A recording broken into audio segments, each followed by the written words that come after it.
I'll be presenting my work on geometric methods for tensor completion then that I did as part of my dual degree at IIIT Hyderabad under Professor Pawan Kumar. So a brief outline of what we'll be doing. First, I'll give a brief introduction. Then we'll have a very brief overview of differential geometry. After which I'll introduce the main algorithms that we use in Riemannian optimization. Following this, we look at our work on tensor completion and specifically non-negative tensor completion.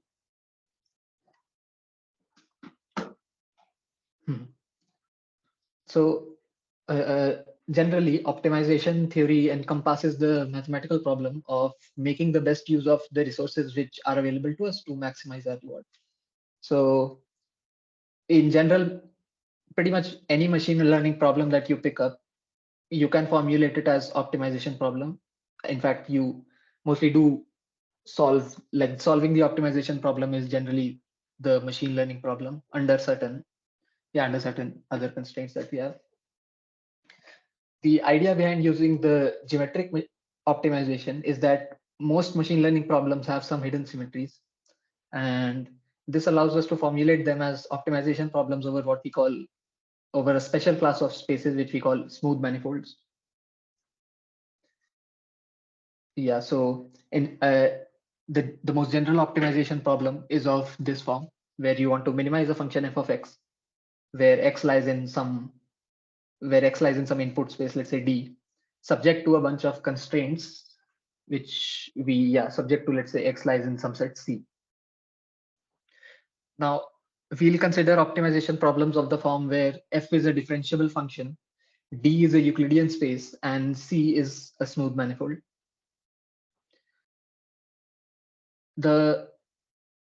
Now, classically speaking, the way to deal with these constraints is you use something called Lagrange multiplier. So you incorporate these constraints into your set, and there are other methods as well. However, we consider it in a different form. We transform these constraint problems over Euclidean spaces into unconstrained problems over manifold. This allows us to exploit the geometry of the manifold M to develop algorithms that are provably fast, scalable, and we can prove that they are guaranteed to converge. In particular, we'll be looking at the tensor completion problem from machine learning. The tensor completion problem is a generalization of the low-rank matrix completion problem. We'll look at this in detail later. So now we'll be starting with a very brief overview of differential geometry. In general, differential geometry is a very vast and deep mathematical subject. We won't be going into a lot of detail in this talk into differential geometry. We'll only be introducing notions which are important to us and which allow us to develop geometric optimization algorithms. So the central objects of study in differential geometry are what we call manifolds. The informal description of manifolds are objects which locally resemble Euclidean space. So the most canonical example that you can think of is that of a sphere. So imagine the Earth. All of us live on the Earth, and locally to us, the Earth looks like flat Euclidean space. However, globally we know that the structure is actually very different. It's actually a sphere in three-dimensional space, and that's the general idea behind Euclidean spaces, behind manifolds, that they locally look like Euclidean spaces, but globally they may be non-Euclidean. They may look very different. And to make precise this notion of local resemblance, we define what are called charts and atlases. So again, looking at our canonical example, a chart would be something which gives us only the local information or the manifold at a point. So for example, let's say you are at IIIT Hyderabad, then just a chart would be something like a map of just IIIT Hyderabad, the local chart. Now, a given point may lie on multiple charts. So essentially, let's say you have a map of Gachibowli in which you have a map of IIIT Hyderabad. So we require that these charts be compatible in the sense that, like mathematically speaking, there's a very precise way how we can define this notion of compatibility. But essentially what we want is that both charts should agree at the points where they intersect. So let's say if you have a map of Gachibowli, in that map, let's say you should have the same information as in the map of Triple IT Hyderabad. And in fact, the mathematical property that we are concerned about is that of differentiability, which basically allows us to do calculus on these manifolds, which is necessary to deal with like differentiable cost functions and for geometric optimization. Now, moving on from charts, an atlas can be, again, looking at the globe, an atlas would just be a collection of these charts that covers the whole set M. And a smooth manifold is just a set along with a maximal atlas for this set. Now, when I say that a smooth manifold is just a set, that's like you lose some information. It can't be just any set. Basically, you want to have some structure on the set. Precisely speaking, we want the set to be a topological space in the sense that we want to be able to define the points nearby a given point. But we won't go into that much detail. For now, you can just assume that the set that we are dealing with are subsets of Euclidean spaces. And that leads us to the notion of embedded submanifolds. Embedded submanifolds are essentially where your M is a subset of Rn. Also, first of all, note that Euclidean space Rn is very trivially a manifold. It will locally obviously look like Rn, since it is Rn in fact. But most manifolds that we'll see are embedded submanifolds in the sense that they are subsets of Rn. So for example, again, a sphere, so the two-dimensional sphere, the globe, sits inside three-dimensional Euclidean space. And these are generally much easier to work with than general manifolds, as they inherit most of their properties from their parent spaces. And a very simple characterization of embedded submanifolds can be given using the following theorem. Essentially, what it states is that locally around each point, there exists a function such that h of x, there exists a locally defining function around each point.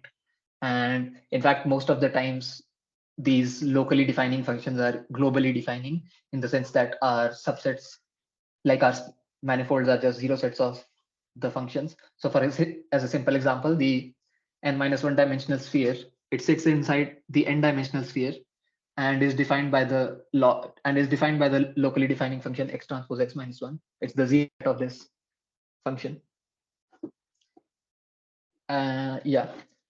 Now tangent spaces. So now we know that, let's say we are on a point, we would like to know the directions along which we can move, because that's how, like if you have some optimization problem, that's generally how you solve it. If you know about, let's say, gradient descent or whatever, you get some direction and then you move along this direction. And in Euclidean space, that's easy to do. But on a manifold, you'd ideally want to know around which locations you can move. And to do that, we need to describe what are called tangent spaces.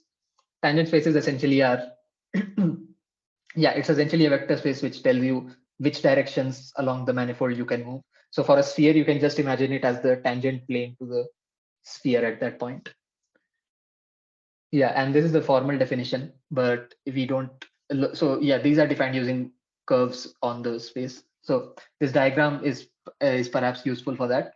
So you can imagine this curve gamma, and you can imagine a derivative of gamma at any point that will give you a tangent vector. And if you consider all the curves, that will give you the tangent space. Now, for embedded submanifolds, your h function, your locally defining functions, allow you to explicitly calculate the tangent spaces, in the sense that the tangent space at x will just be the kernel of the differential operator at x. And this is also intuitively, you can understand this because, so the kernel of dhx will just be the set of all points, basically along which the directional derivative is 0. The directional derivative of hx is 0, which means that along those points, your function doesn't change. And since at x the value of h is 0, then locally along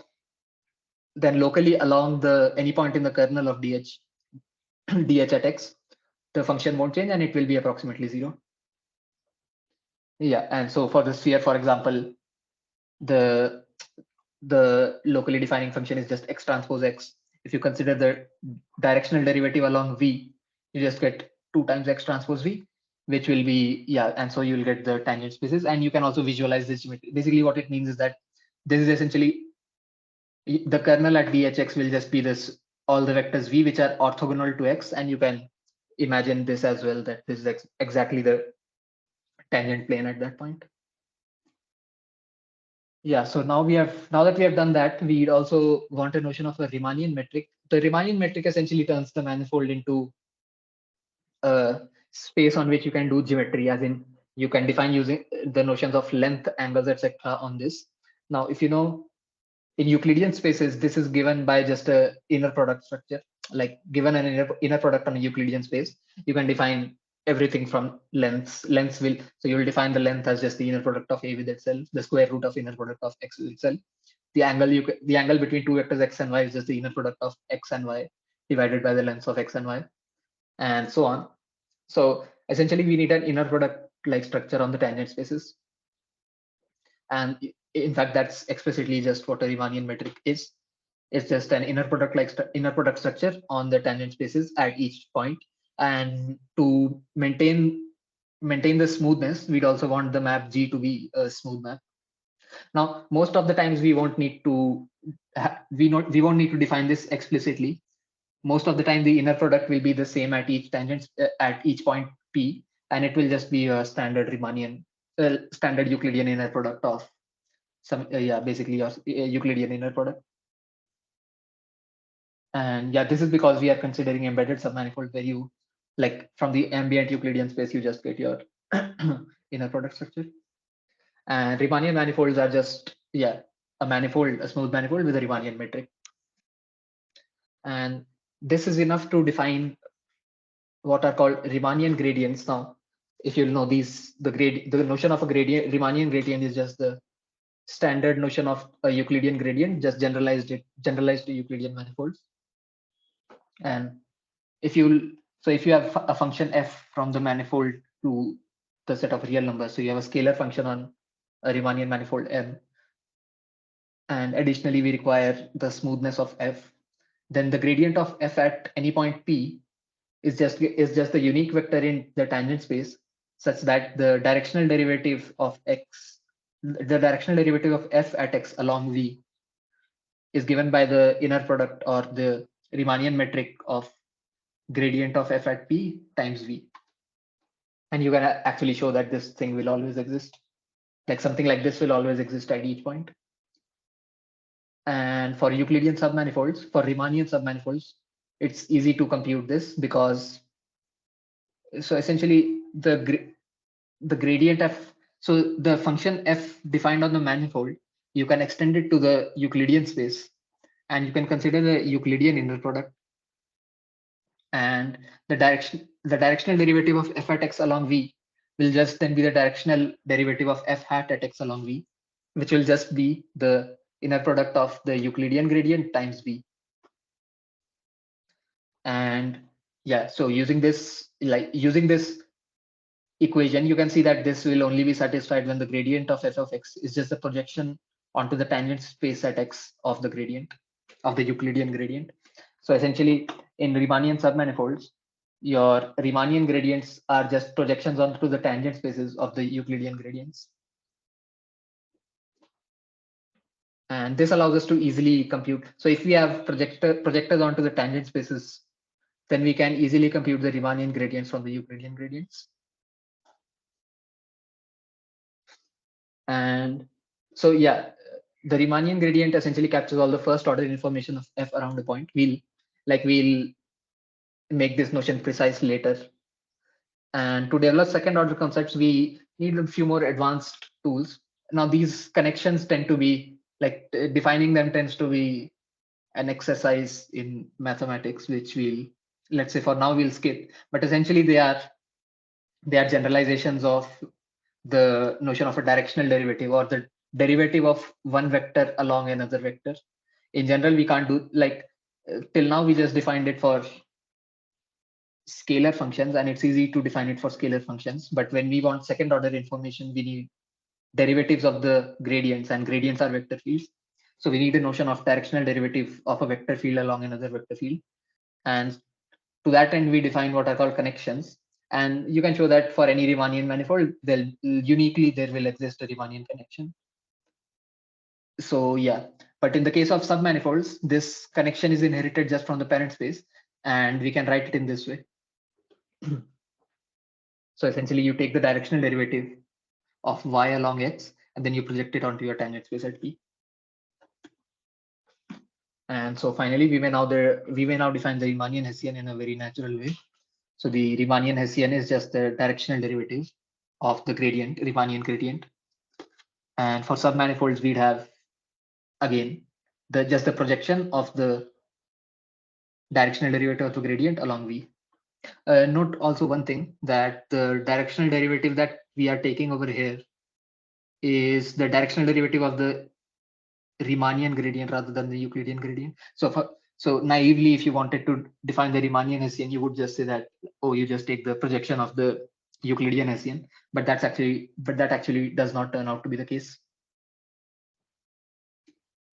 And yeah, finally we need retraction. So let's say now you are at a point, you know which direction along the point you want to move, let's say the Riemannian gradient.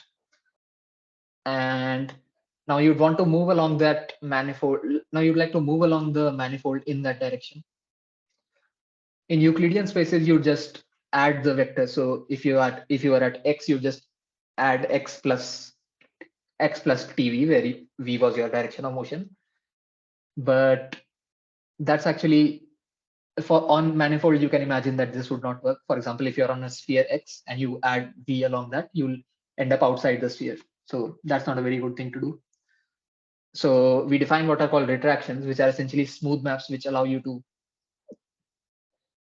basically allow you to move along the direction v. So on a sphere, you can imagine that this would be something like the great circle, or on the sphere, you could imagine it something like x plus v divided by the norm of x plus v. So you move along that and project back onto the sphere, normalize the vector. Yeah, now we'll make precise the notion of what we mean by gradients capturing the first order information around a point. Basically, if now when doing Taylor expansions on Euclidean spaces, it was easy. F of x plus tv was just basically f of x plus t times inner product of like the directional derivative. However, in our case, we can't just write x plus tv. So we in fact consider a smooth curve, which at 0 you are at x, and the derivative along the 0 is the direction v. Then using the tools that we have developed till now, you can write the first order Taylor expansion in this manner. And you'll note that this is exactly the same as the Taylor expansion in the general Euclidean case. Yeah, and particularly for a retraction, you get this expression. And finally, we may also write the second order expansion using the Riemannian Hessian. But you may notice that there's an additional term which depends on the acceleration of the curve. And you'll note that for Euclidean cases, the acceleration was always 0 since we were moving along the line. But in this case, you get another factor which depends on the acceleration of the curve.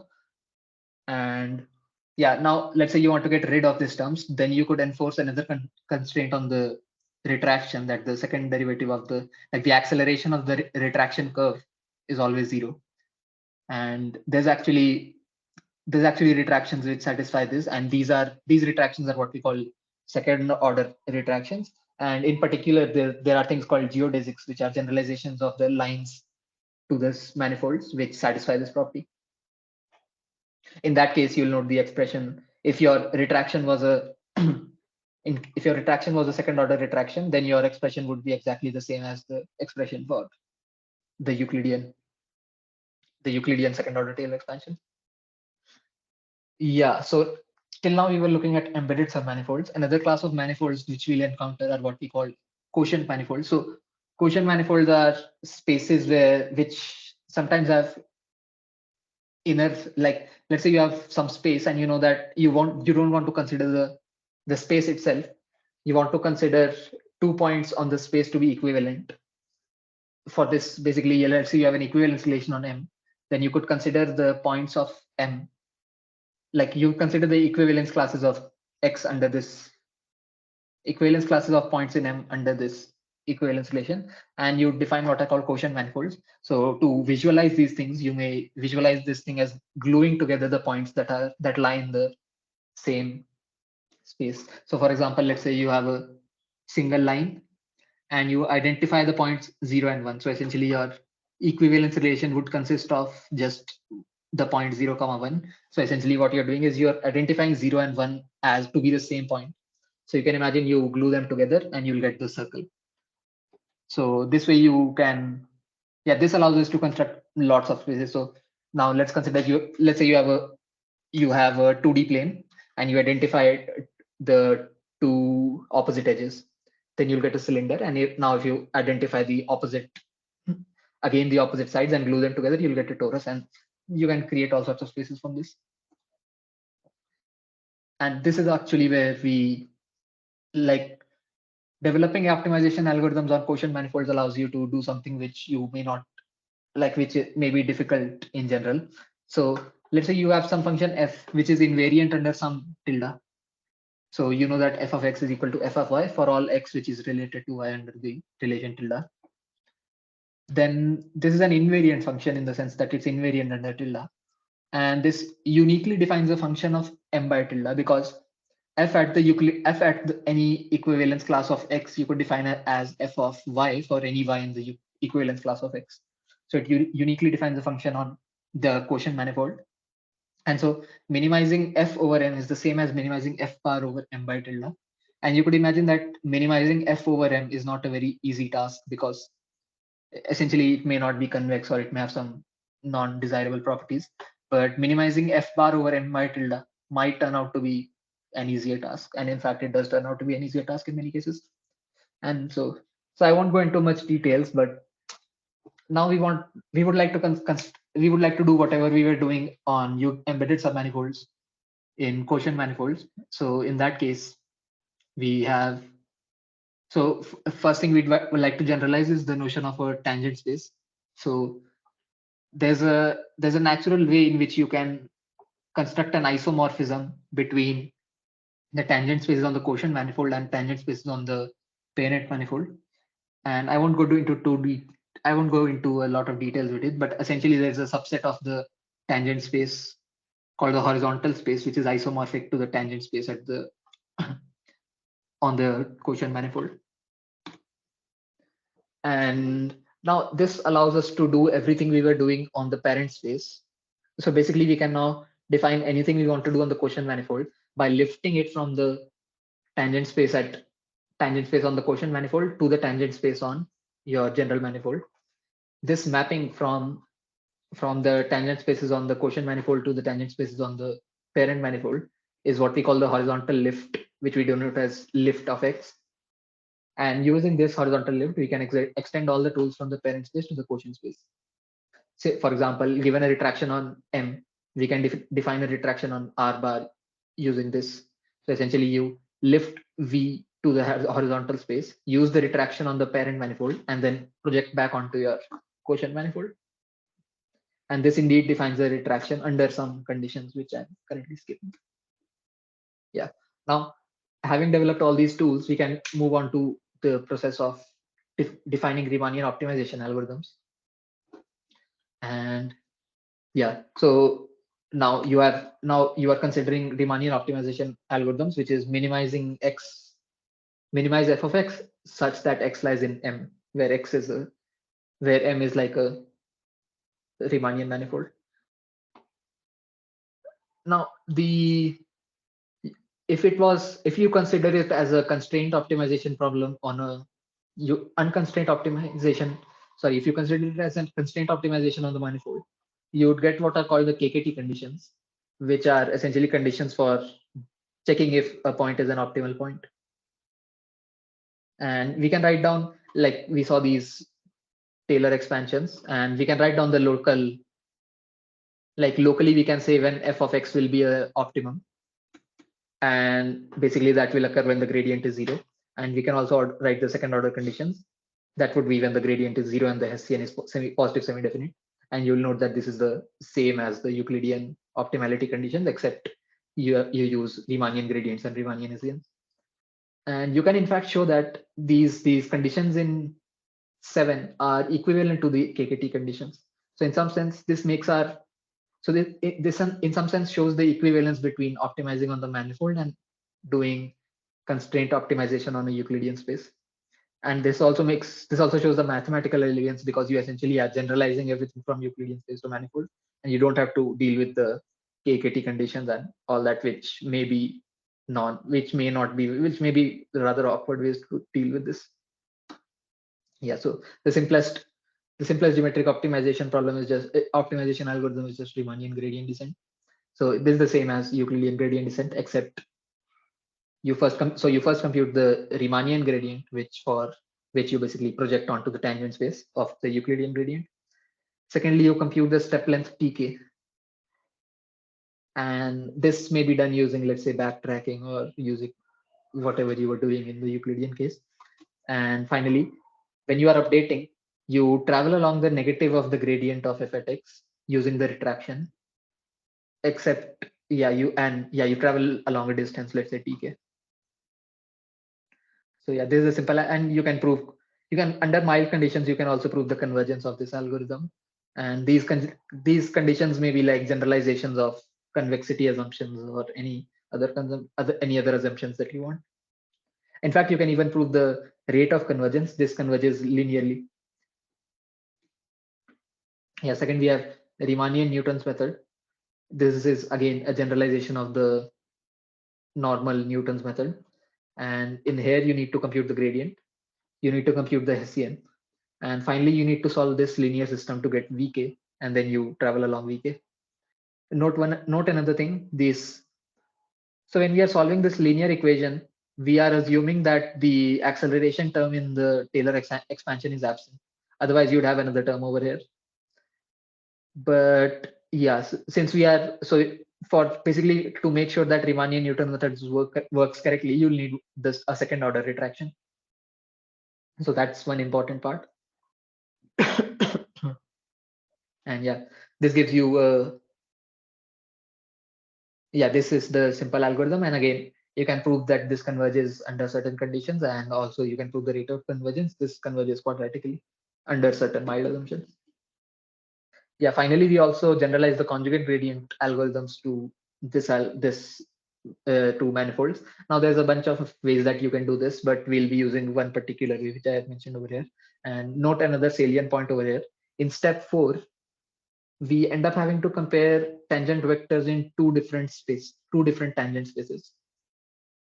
And there's complications which arise when you want to do that. So you use what's called the vector transport to transport points, tangent vectors at a point to another point.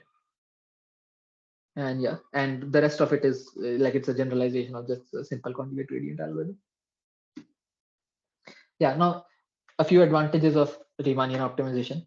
First is that, so essentially when we move from the Euclidean space to the manifold, usually what ends up happening is that there's a decrease in the dimension.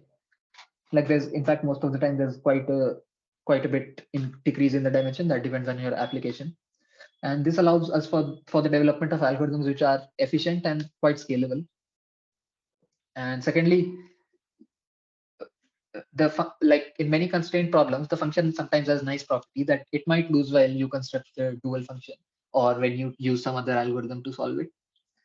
However, these functions may still have Riemannian analogues of these properties. And like even if the function is not well behaved on the parent space, on the Euclidean space, it may work very well on the subset on the manifold.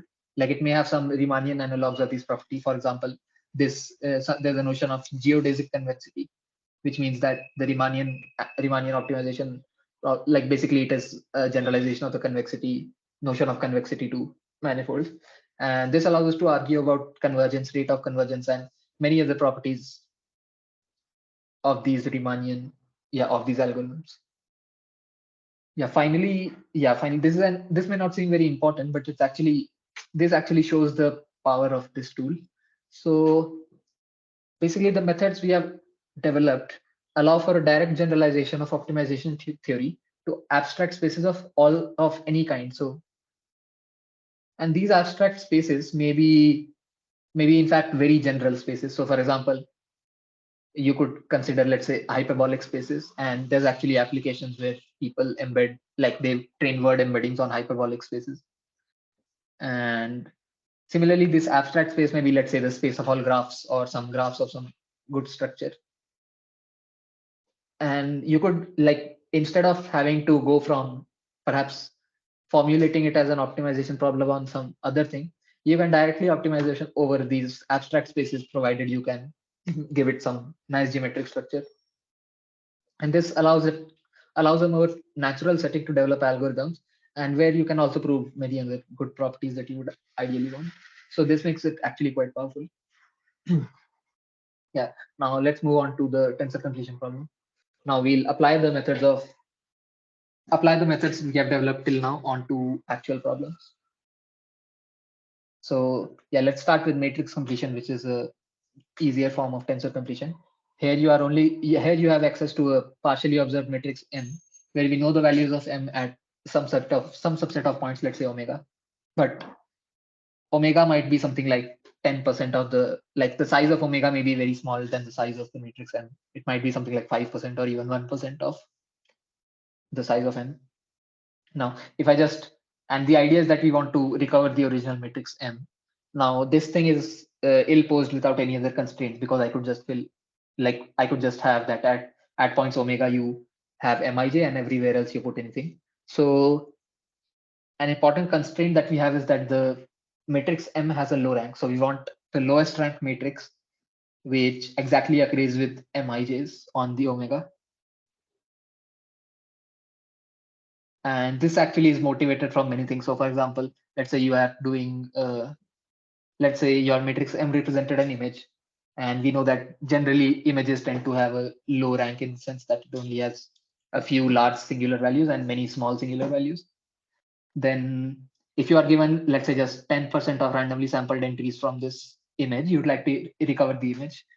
And in that case, you could formulate it as a low rank problem. And similarly, in, let's say, something like the recommender systems, the matrices, you have the famous, for example, consider the famous Netflix prize problem, where you are given a matrix of user movie ratings, and you'd like to recover you'd like to recommend.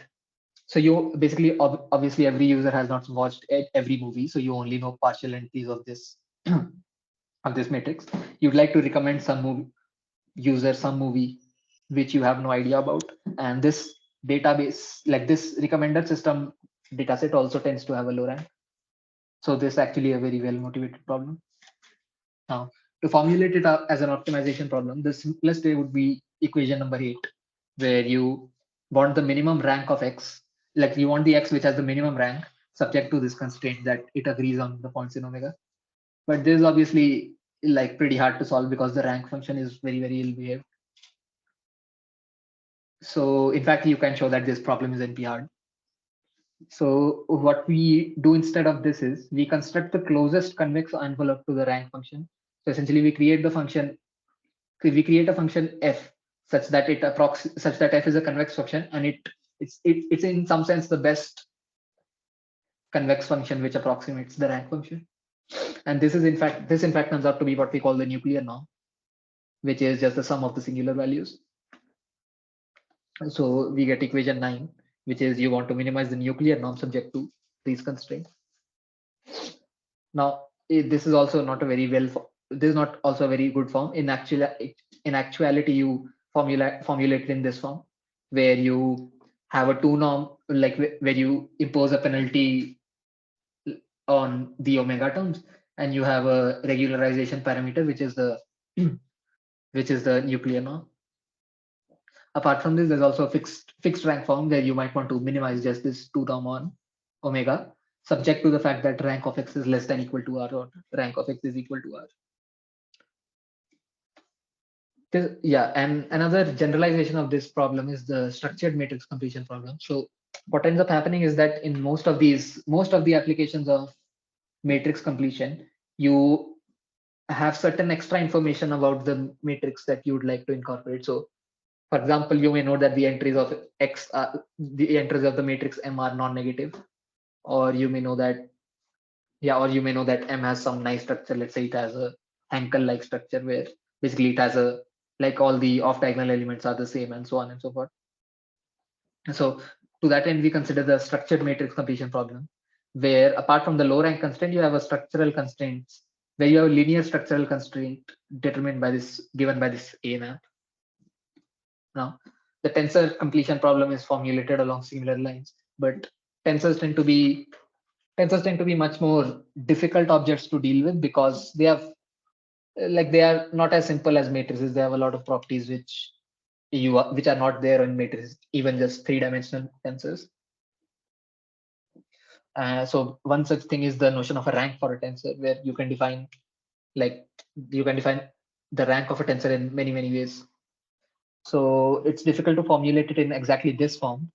And the general way that the tensor completion problem is formulated is in the regularized form, where you want to minimize this two norm factor, except you also have a regularizer term, where this regularizer r of w promotes some low rank. So it's like, in some sense, it's like a proxy for a notion of a rank for a tensor. So for example, the overlap trace norm, where where what you do is you unfold the tensor. So you write down the tensor as a matrix. So you essentially, let's say, stack all the columns along one thing and so on. And you consider, so you basically unfold the tensor onto a matrix, consider the nuclear norm for that, and consider the sum of these nuclear norms over for all the unfoldings. Similarly, another important class is what's called the latent trace norm, where you learn W as a sum of tensors W1 to WK, let's say, and the WK imposes the low rankness along the K mode unfolding. So essentially, the kth mode unfolding of the tensor WK, the nuclear norm of that is like a convex proxy for that, and so you consider the sum of all these things. Similarly, there's a bunch of other ones. For example, there's the tensor nuclear norm. This is like, you can define why this comes up, but we'll skip that. Finally, you can also define structured tensor completion problems, where you have some additional information about the structure of the tensor. Now we'll consider the non-negative tensor completion problem, where we know that the entries of the tensor are non-negative, and this comes up everywhere. For example, let's say you are doing color image completion, where you have an RGB image and you would like to reconstruct that given only partial observations. In that case, you know that the reconstructed entries will only have non-negative values. It can't have negative values. And similarly, it comes up in recommendation systems, like image data or video data and so on. It comes up pretty much everywhere. And we consider this non-negative tensor completion problem. And now we'll develop our algorithm which solves this problem. So we use the following regularizer, so if you look over here, this is in some sense an L1 norm because you're not squaring it, but we consider the L2 norm where we have a square in the kth mode unfolding. So essentially we learn W as a sum of K tensors, where and we impose this as where the kth tensor imposes a low rank on the kth unfolding.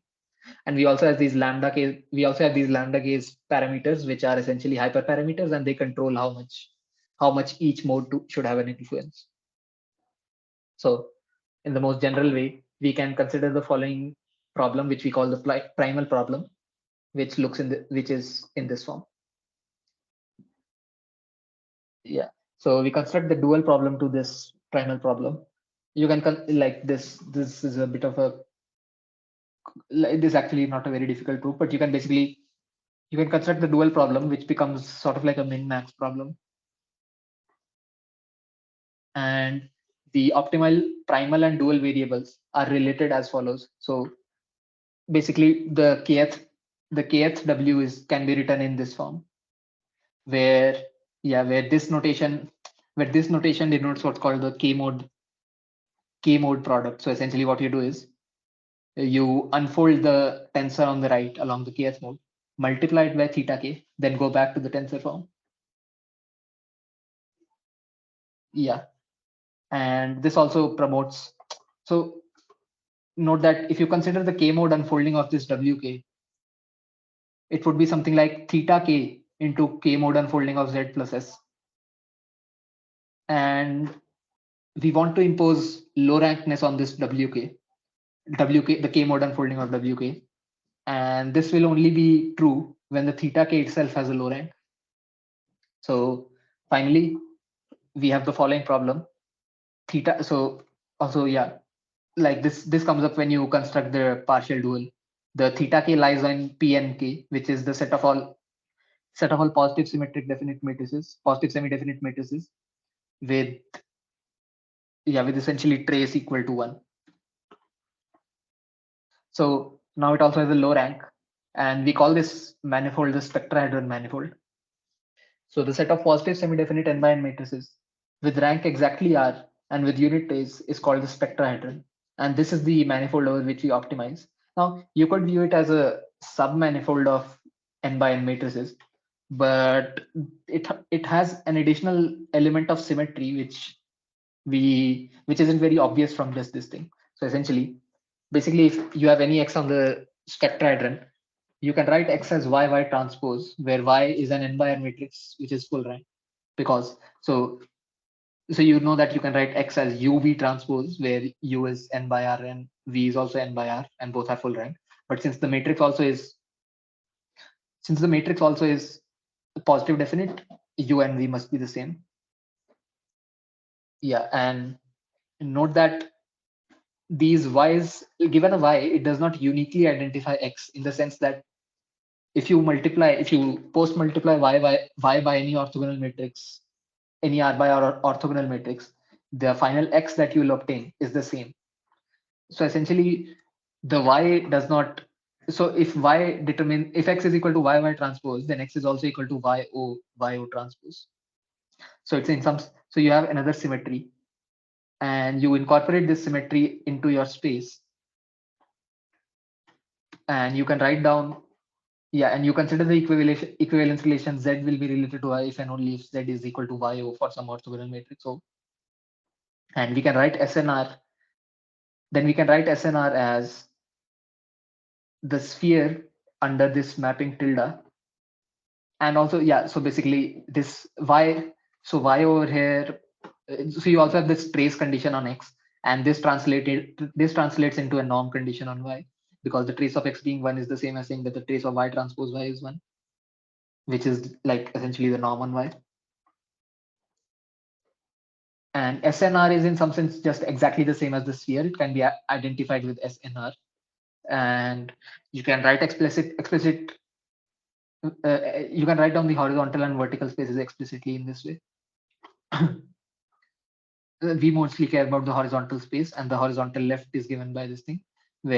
And now since we have, for the sphere, we know that the sphere is a manifold which is easy to deal with, and our spectrahedron is just a quotient manifold of the sphere, and we know the horizontal lift, so we can now do all sorts of, and now we can, so basically now we can develop all geometric algorithms on this space. Yeah, finally, we can write this entire huge optimization problem in this form, where we want to minimize over u in the spectrahedron of gu, where g is this function. And note that this optimization problem over g is a convex problem, so it can be solved easily. And in fact, with respect to u, the solution will always be continuous and differentiable. In fact, you can explicitly write down the Riemannian gradient and the Riemannian Hessians in this form. So now we have everything we need to develop optimization algorithms on the spectrahedron. And in particular, we use the Riemannian conjugate gradient algorithms because it tends to perform best in practice. And yeah, this is just, so yeah, that's just the algorithm. You compute the z for which this thing is optimized. You compute an s for which this is optimized, and that gives you g of u. So you can compute the u from there and g of u from there, and you can also compute the gradients, and finally you can do whatever you want now that you have everything. Yeah, and let's look at some. So we applied this method to three types of applications. First was the color image completion. Second was video in painting, and the third was hyperspectral image recovery, which is essentially where you have images which have a lot more which are imaged in more than 3 spectrums. And we randomly sampled 10% of the tensor entries and use this as the training data. We consider the RMSE between the original and the reconstructed tensor as our metric for evaluation. And to implement these algorithms, we use the man-opt library, which allows you to do optimization on matrix manifolds in a very easy way. And yeah, this is our results. So the first column is the datasets. The second column is our proposed, like the second column is the RMSE for our method, and the others are state-of-the-art algorithms. Yeah, in fact, the third is just basically our technique where we don't explicitly impose the non-negativity constraints. Yeah, and so these Ribiera Braga, the red data sets are the hyperspectral images. Then the next green ones are video completion problems, and finally the last two are RGB completion problems. And note that our method outperforms all the other methods except in the image completion problem, where this LRTC TV performs well, but we'll see that this LRTC exploits, like, it's only good for this problem because it exploits certain problems in the certain properties of the RGB images. So yeah, here are some of the results. So you have this original image, you sample 10% from this. I haven't shown that, and then you give that as your training data, and you'd like to recover the algorithm. And you can see our proposed one has a decent reconstruction. And you can see that, like, if you don't explicitly enforce the non-negativity condition, you get like your reconstruction has a lot of missing points. And this is because the values at those pixels are negative. So you can actually see that in terms of reconstruction, our method explicitly enforcing the structural constraint helps us a lot. And you can see that, yeah, TLRTC performs well, but you can also see, so it exploits some smoothness properties in images, which is why the reconstruction isn't particularly good in many cases. And in fact, if you look at the hyperspectral recovery problems, so this is just a reconstructed image along some randomly chosen spectrum. You can see that ours is pretty much the exact same reconstruction, whereas the others do not perform that well. And in fact, LRTC, you can see that the smoothness property of the LRTC does not help here a lot, and the reconstructed images are not very good. Similarly, yeah, these are on the video painting problem, video in painting problem, and you can see our method performs pretty well. And also, yeah, these are like individual frames of the image. Yeah, finally, we can, like, our given method is like, we considered it for application purposes, we only considered the non-negative problem, but in general, it can be generalized to all linear structural constraints and all regularizers of the following form. And in fact, all the regularizers that we saw in the previous slide can actually be written in this form. So actually, yeah, so this is basically, so this encompasses pretty much every regularizer that we discuss. So it's a very general way. And thus we consider the most general problem in this form, where we use this general regularizer and general structural constraints. And using the exactly the same method as we did earlier, we can actually develop problems for this, which work decently well. And we also have some theoretical results about the convergence. This result essentially says that the duality gap of the algorithm. So if your original tensor had a low rank, then your duality gap actually tends to 0 as as you keep increasing the rank that you use for the theta case. Yeah, and now some advantages of our approach is that it handles a wide variety of structural constraints and low rank regularizers. It has better recovery result, as we saw explicitly enforcing these constraints allow for better recovery. And it also converges provably from this theorem. And finally, it's also very scalable. So the scalability might not seem very useful for these problems because the tensors over in these problems are relatively small. but it's particularly useful for recommendation systems where tensors can have like millions of dimensions. So it's quite useful. Yeah. Finally I can conclude. We demonstrated how exploiting the geometry of machine learning problems is actually quite helpful. And like the current machine learning methods, they like we know some like geometric methods are a nice class of methods that are becoming increasingly popular to overcome these limitations. There's a lot of effort that's going on into exploiting geometric methods in, let's say, deep learning also, and also in other ways. But Riemannian optimization will be a very important facet of how these geometric techniques will revolutionize machine learning and help in AI in general. So yeah, that was all from my side. Yeah, if you guys have any questions, I can answer them.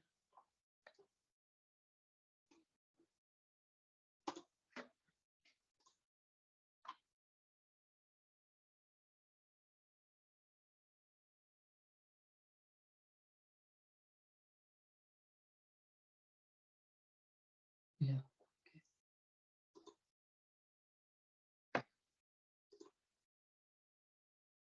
Yeah. Do you have questions for Tanmay?